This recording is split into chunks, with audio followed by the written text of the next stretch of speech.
Good evening, I'm Dennis Ward. Welcome to APTN National News.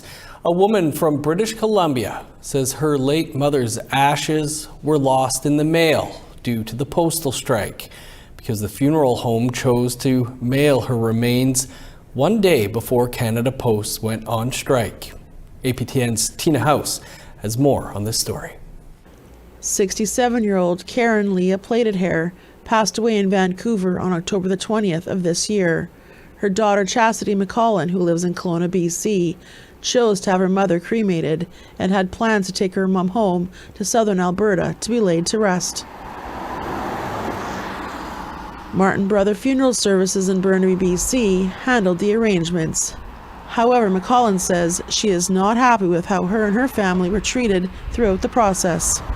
I was not given any kind of options. I was just given a tracking number and then realized that it said Canada Post on it. And from that point, basically have felt sick to my stomach every day. McCollin is upset because one day after her mother's ashes were put in the mail, Canada Post went on strike. After calling Canada Post and inquiring about where her mother is and when she would be delivered, they could not give her any information. Previous to Chastity's mother being put in the mail, McCollin's cousin Chantel Morin spoke with Jennifer Harder, who is the senior funeral director at the funeral home. She informed them at that time that whatever the cost was above and beyond what social services would pay for the arrangements would be covered by their First Nations band. Jennifer stated, I will give you a date of when we can do the cremation, and then we can discuss further from there how you would like her to be shipped. So that's the options that she gave us. The family claims the funeral home did not give them an option to fly her mother's remains, but were only given the tracking number after they put her ashes in the mail. APTN News asked Canada Post about why human remains are not considered essential parcels, and they respond with this emailed statement. This is a difficult situation and we sympathize, but unfortunately, CUPW's decision to launch a national strike means that mail-in parcels were trapped in the system without warning to customers.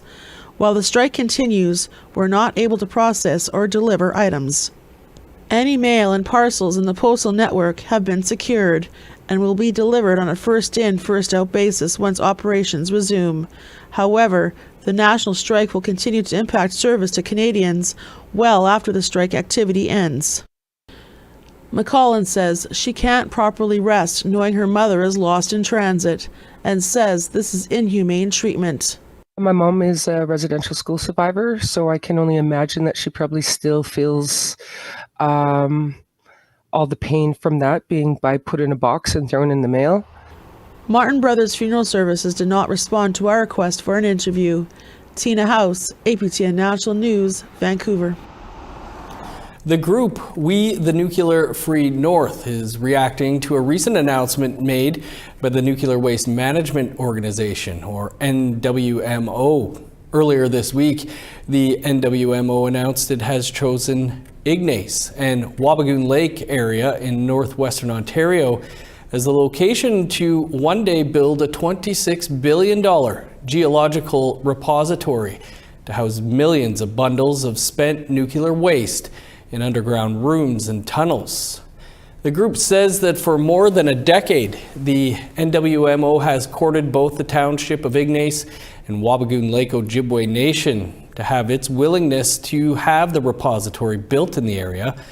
We the Nuclear Free North says it's against the repository, adding that the NWMO has not gained full consent from the people who they say will be impacted by the facility in the long run, highlighting more than 20 First Nations, Indigenous organizations, and Ontario towns that have all previously opposed having a nuclear waste transported and housed in Ontario. Brenane Lloyd is with the group opposing the repository. It is a project that's just loaded with risk, and we think that the NWMO has made errors in their site selection, and they have been allowed to make a site selection before they thoroughly examine the project, before they thoroughly describe the project, and before they have any show of acceptance from from the people who will be impacted along the transportation route, in the area, and downstream. APTN News attempted to speak with Wabigoon Lake Ojibwe Nation Chief Clayton Wedelainen earlier this week, but have yet to hear back. Wabigoon Lake, the town of Ignace, and the NWMO will now take part in a strict licensing and regulation process that will take years. Construction is expected to start in 2033, with the site not being done until the early 2040s. Time for a quick break. Still to come, Indigenous Services Minister Patty Haidu will join us to talk about child welfare, Jordan's Principle, and more. Stick around.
Welcome back.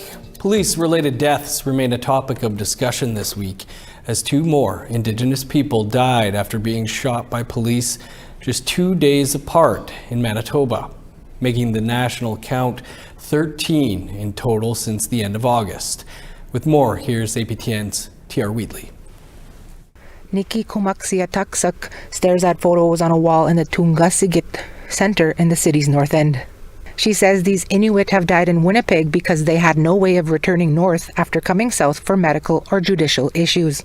No one able to pick up those pieces for them to go back home. The wall now includes 24-year-old Jordan Charlie of Taliok Nunavut, who was shot by Winnipeg police on November 24 after they say he stabbed an officer. Charlie was released from jail the week before for a knife-related assault. Before that, he spent time in a prison for another stabbing in the north. Kumaksiataksak says more needs to be done to help Inuit dealing with mental health. When we build our relationships with our community members, we're hearing these really challenging stories, and we know the barriers that are associated with some of these challenges. Across the city at a funding announcement for K-12 schools for 5 First Nations, Chief Larson Anderson of Norway House Cree Nation talks about a recent tragedy in his nation involving the RCMP. It knocks you back down to the days of when the RCMP were first established in this country. We all know that they were here to police First Nation people. 17-year-old Elgin Muskego was shot in Norway House on November 22nd. Police say he had an edged weapon when he approached them. The second police shooting in Manitoba in 2 days. In the past 3 months, the national number rising to 13, with calls for cultural training and even a national inquiry spreading through leaders and activists alike. At the same education announcement, Minister of Indigenous Services Patty Haju saying it's a complex issue involving all levels of government. We do have to get to the bottom of this, and how we do that, I think, I can't weigh in today if there needs to be an inquiry or another mechanism. But I can tell you that our government has ongoing and firm commitment to working with First Nations on reforming policing. Anderson is not a believer of having yet another inquiry. I would rather see action today. There are reports like AGI, 94 reconciliation documents. I think there's enough studies, there's enough ideas out there that we could take action. One answer he's convinced on, giving policing back to Indigenous communities because it's those living there that know the answers from their own shared lived experiences. T.R. Wheatley, APTN National News, Winnipeg. Well, to that education announcement where there was a commitment to build 5 K-12 schools in Northern Manitoba First Nations. The announcement coming from Indigenous Services Canada and funds coming from Budget 2024, where $545 million was committed over 3 years to go towards learning spaces for First Nations students across the country. Minister Patty Haju, along with leaders from Ochichak-Kosipi, Norway House, Tatasquiac, Opaipon, Nepewan, and Garden Hill, came together at Red River College in Winnipeg to share the news. All projects are in various stages. 2 are undergoing feasibility studies. 1 is in the design phase. 1 will get renovations to its existing school, and 1 in construction phase. Shirley Ducharme is chief of Ochichak-Kosipi, the community where construction for a school and accommodations for teachers will soon begin. The previous school in her community had its roof collapse in April 2023. We are finally going to be feeling safe for our children because, as stated, education is such an important future for our generations to come. We rely on these young people as they are trying to learn. We rely on them that they are the future leaders. That wasn't the only announcement from Indigenous Services today. We spoke with Minister Patty Haju earlier. Minister, thanks so much for being with us here. You've announced recently $20 million over 4 years for winter roads in First Nations in Ontario and Manitoba. Can you tell us a bit more about this announcement? Yeah, well, I was here in Manitoba today to talk, to hold a roundtable on winter roads. In fact, it's the first roundtable of its kind, and we held a similar one in Ontario just last week, really to bring the province, communities, and the federal government together to talk about not just the ongoing challenges of winter road networks, but what to do as we see a warming climate. First Nations are on the front line of climate change, and in fact, many of the leaders, chiefs, and technicians talked in both roundtables about just how fragile these systems are. Obviously, a really big concern for leaders to get goods, materials, even people to communities. Minister, next week, First Nations leaders will gather in Ottawa for the Special Assembly, and the child welfare will be up for discussion again following the rejection of the $47.8 billion that was being proposed. Is the federal government willing to renegotiate this deal, including possibly increasing that amount of funding? Well, listen, it is almost $48 billion that's on the table, and it expands it considerably, coverage for things that weren't even first contemplated in the CHRT ruling, including, for example, post-majority care. That's care for children who are aging out of child welfare systems, or older young adults that are needing that extra support. The final settle agreement was very comprehensive and worked on, as you know, by the litigants over a number of months to make sure that it really reflected the needs and the vision of First Nations leaders across the country. It was super disappointing for everyone to see the loss of this final settlement agreement. I would say that some communities that voted in favor, in particular Anishinaabe Nation, the Chiefs of Ontario, were actually more than disappointed. They were pretty frustrated. I'm looking forward to hearing the resolutions that I know are working their way through AFN. There is one right now that was passed very quickly after that vote that proposes an additional $70 billion. I would say that we are going to have to look at the resolutions coming forward at this assembly and see how we can work together with the goal in mind of supporting good outcomes for kids. As National Chief Cindy Woodhouse said, this is still ripping families and communities apart. Child apprehension is still a huge piece of the grief and suffering of First Nations people, and this deal had a chance to end that. Of course, we want to work with partners, but we want to make sure that we can do this in a realistic and a successful way. Is there the possibility of doing, separate deals, a deal with Anishinaabe Nation or the Chiefs of Ontario? Well, listen, they are two of the four litigants in the case. As you know, this is, very important to them. And so I have had conversations with both chiefs, and I know that they're taking their responsibilities of leader very seriously. And, the Government of Canada is also looking for ways that we can accelerate the work that we're doing on restoring child and family integrity. Listen, C-92 was an important piece of that work. I've been signing child welfare agreements across the country with communities that are taking back control of their children and family services. But this agreement actually works on those really important aspects of child and family integrity, for a lack of a better word, namely prevention. And I think that was what I heard when I spoke both with Chief Fiddler and the Chiefs of Ontario, Chief Benedict Abram, about how important the prevention piece of this agreement was to them. The prevention dollars mean that when a family is struggling, there's actually supports within the community to keep that family well supported and well cared for, to ensure that children stay connected to their extended family, and that communities have what they need to increase healthy outcomes. And so, listen, what I will hope is that we can get to a deal where all First Nations children have that reality. Minister, just quickly here on Jordan's Principle, we hear horror stories daily. The federal government's been ordered by the Canadian Human Rights Tribunal to address the backlog with Jordan's Principle. What's it going to take to fix this critical principle that is life and death for families and children? Well, absolutely. And we've seen an astronomical increase in the requests for Jordan's Principle. And I would say that's good news, because people are realizing that it's important children get those services that they desperately need, whether it's speech pathology or mental health services, or in some cases just the basic necessities that a child needs to go to school happy and fed. And our goal as a government is to make sure that we continue to abide by the ruling, but also work with communities in ways that are flexible and in ways that actually help them achieve those goals.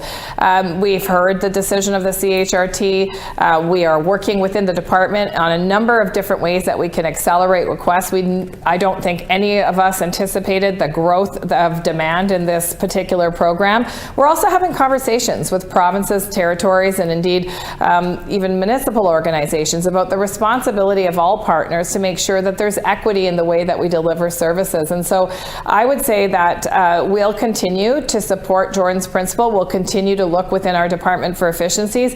And I think, this is an all hands on deck time for Canada. We want all of our children to be successful. We want all of our children to reach their full potential. And the intent behind Jordan's Principle is to make sure there's a mechanism to do exactly that. Minister, we'll have to leave it there. Appreciate you giving us some of your time. Thank you so much. And you can watch the full interview with Minister Patty Hajdu over on our website, aptnnews.ca. Time for one last quick break, but stick around. There's more to come.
Welcome back. Time now for our photo of the day. Isaac Stewart says he enjoys being out with nature and on the land. This picture's from near Whitecourt, Alberta, just northwest of Edmonton. Thanks so much, Isaac. You can send your pictures to share@aptn.ca. Now let's take a look at tomorrow's weather forecast. Starting on the East Coast, 5 with flurries in Halifax, 3 in Fredericton. +1 with snow in Kuujjuaq, -1 with snow in Nain. +2 with snow in Montreal, flurries at -4 in Val-d'Or. 0 and flurries in Sault Ste. Marie, -2 and cloudy in North Bay. -4 with flurries in Thunder Bay, snow and -5 in Sioux Lookout. -9 with snow in God's Lake, 8 below in Norway House with snow. -11 and snow in Winnipeg, 17 below in Dauphin. -17 in Regina, -23 with snow in Saskatoon. -21 in Meadow Lake, 20 below with snow in La Ronge. Snowy across northern Alberta, -22 in High Level, 20 below in Fort Chipewyan. -18 in Edmonton, 10 below and cloudy in Lethbridge. 6 in Vancouver, 8 with rain in Victoria. -4 and snow in Prince George, 24 below in Dease Lake. -30 and snow in Old Crow, 31 below with snow in Dawson. -22 in Yellowknife, 32 below in Norman Wells. -22 in Sax Harbor, 20 below in Pawlatuck. 19 below in Chesterfield and Arviette, -24 in Baker Lake. -23 in Resolute, 21 below with snow in Joe Haven.